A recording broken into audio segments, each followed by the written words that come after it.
विक्रमनाशोऽस्ति प्रत्यवायो न विद्यते स्वल्पमप्यस्य धर्मस्य त्रायतो महतो भयात्। त्रायते मतलब बुद्धि पे लोड पड़ गया। त्रायते महतो भयात्।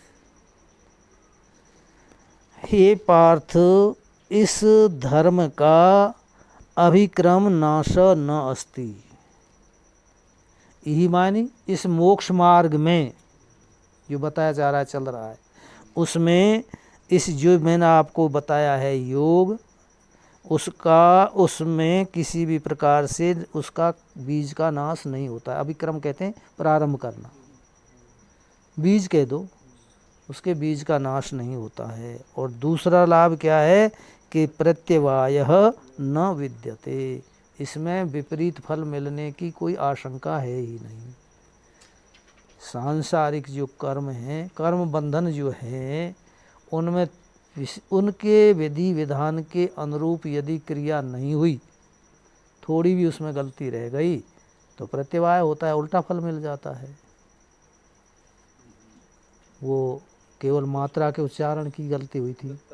व्रत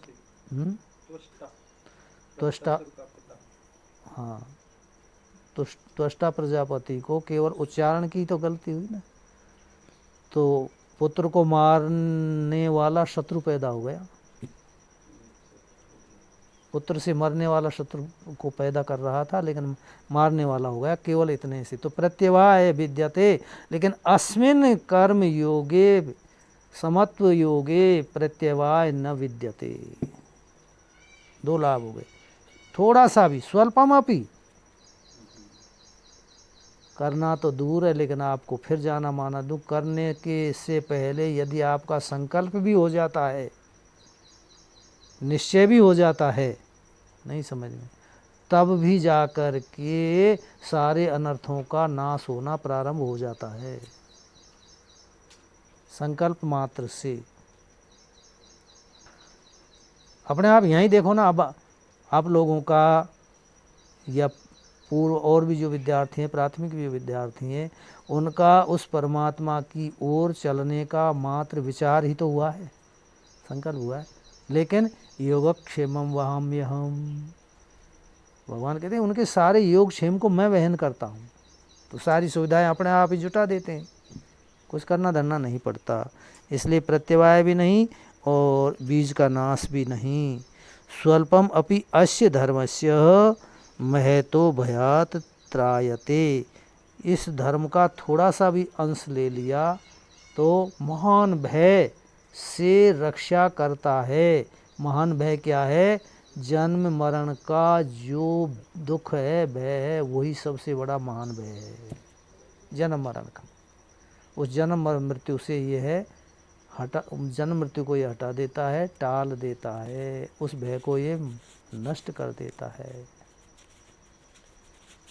ये अर्थ है। थोड़ा सा भी इसका वो कर लिया, आरंभ कर लिया तो, संकल्प कर लिया तो।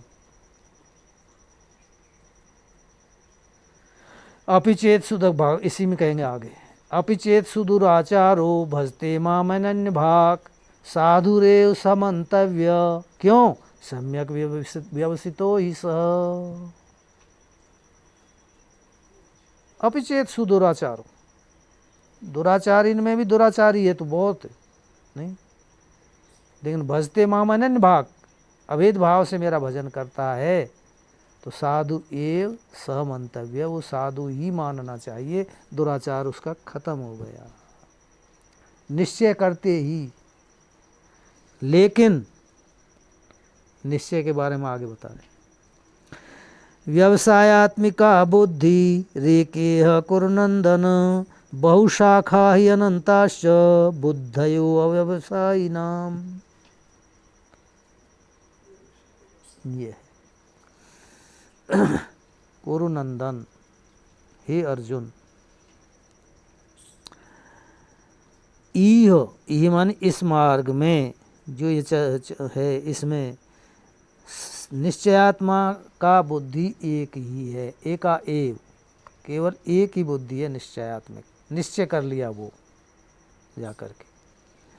और ही क्योंकि अव्यवसायी नाम बुद्धयः बहुशाखा च अनंता, जिनका निश्चय एक नहीं है उनकी बहुत सी शाखाओं वाली अनंत बुद्धियां हैं। और अनंत जो बुद्धियां हैं माने अनेक अनगिनत जो बुद्धियां हैं उनमें एक में भी फल नहीं लगता है। कैसे? ये क्रिया है यहाँ, क्या रही? ये है। अब इसमें आप बाजरा बो दो और ज़्यादा से ज़्यादा इसमें 10-12 पौधों की आवश्यकता है बाजरे की, और आपने इसमें 1 किलो बाजरा बो दिया, नहीं तो उगते हुए से तो सब दिखेंगे लेकिन बाल एक में भी ना आवेगी, नहीं है। ये दृष्टांत है, इसका सिद्धांत। हाँ, अब यदि एक ही पौधा हो इसमें तो बहुत लंबी और मोटी बाल आवेगी एक। तो ऐसे ही निश्चय जिसका दृढ़ है एक ही है, कार्यम साधयामि व देहम पात्यामि,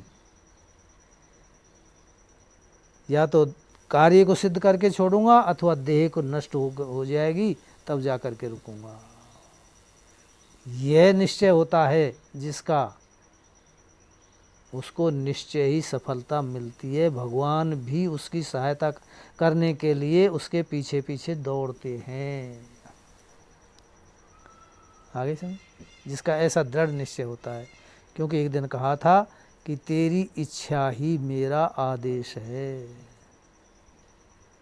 तुरंत जाकर के स्वीकृति देते हैं भगवान। और आपको कई बार बताया है, हमने बहुत बार कहा है, पंक्ति को फिर अच्छी तरह से समझ लो कि यह मानव अपने भाग्य का विधाता स्वयं ही है, बशर्तः इसका संकल्प शुभ और दृढ़ हो। बन गया आपका भाग्य, आपने ही बना दिया। आगे से तो इसलिए निश्चय एक होना चाहिए। और अव्यवसायी जो निश्चय नहीं रखते हैं, करते हैं, उनकी बुद्धियाँ बहुत सी शाखाओं वाली अनेक हैं। ये जा कर के तो इससे होगा क्या?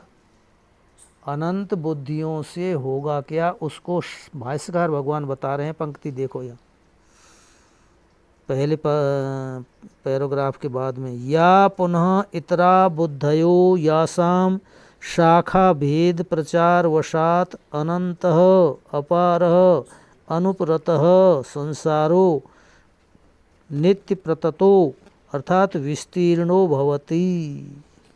ये लगाओ, या पुनः इतरा बुद्धया, बहुत सी, इतर मान इतर, एक बुद्धि से भिन्न जो बुद्धियां हैं, यासाम शाखा भेदा, उनके शाखा के भेद के प्रचार के वश अनंत हैं। ये शाखाओं में भी अनंत हैं।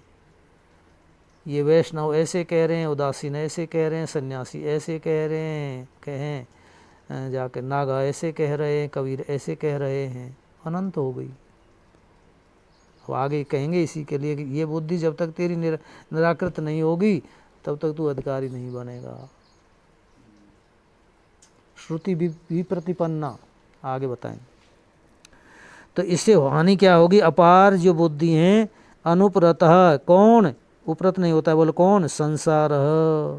और चलो उपरत नहीं हो तो कोई बात नहीं, नित्य प्रततः अर्थात विस्तीर्णो भवति, नित्य बढ़ रहा है, विस्तार बहुत हो जाएगा। जो अभी खूब कहा है, इन बुद्धियों से जो होगा तो जो प्रवृत्ति है वो नए नए संस्कारों को छोड़ती जाएगी। और प्रमाण जनित विवेक बुद्धि निमित्त वशात च उपरतासु अनंत भेद बुद्धिसु संसार अपि उपरमते। कहते हैं कि प्रमाण जनित विवेक बुद्धि निमित्त वशात, प्रमाण से उत्पन्न हो गई है जो बुद्धि, प्रमाण मानी शास्त्र प्रमाण, गुरु प्रमाण या शब्द प्रमाण से बनी हुई जो बुद्धि है, उसके क्या, उस बुद्धि के निमित्त से बस ये उपरतासु अनंत भेद बुद्धिसु, अनंत भेद बुद्धियों के उपरत होने पर संसार अपि उपरमति, संसार भी इससे भी उपराम हो जाता है, संसार भी चला जाता है, चला जाता नहीं है ही नहीं, था ही नहीं। हाँ, तो ये प्रमाण जनित बुद्धि होनी चाहिए, ये है इसलिए ये अनंत हैं। ओम पूर्णमदः पूर्णमिदं पूर्णात् पूर्णमुदच्यते पूर्णस्य पूर्णमादाय पूर्णमेवावशिष्यते। सर्वे भवन्तु सुखिनः, सर्वे सन्तु निरामया, सर्वे भद्राणि पश्यन्तु मा कश्चित् दुःखभाग् भवेत्। ओम शांति।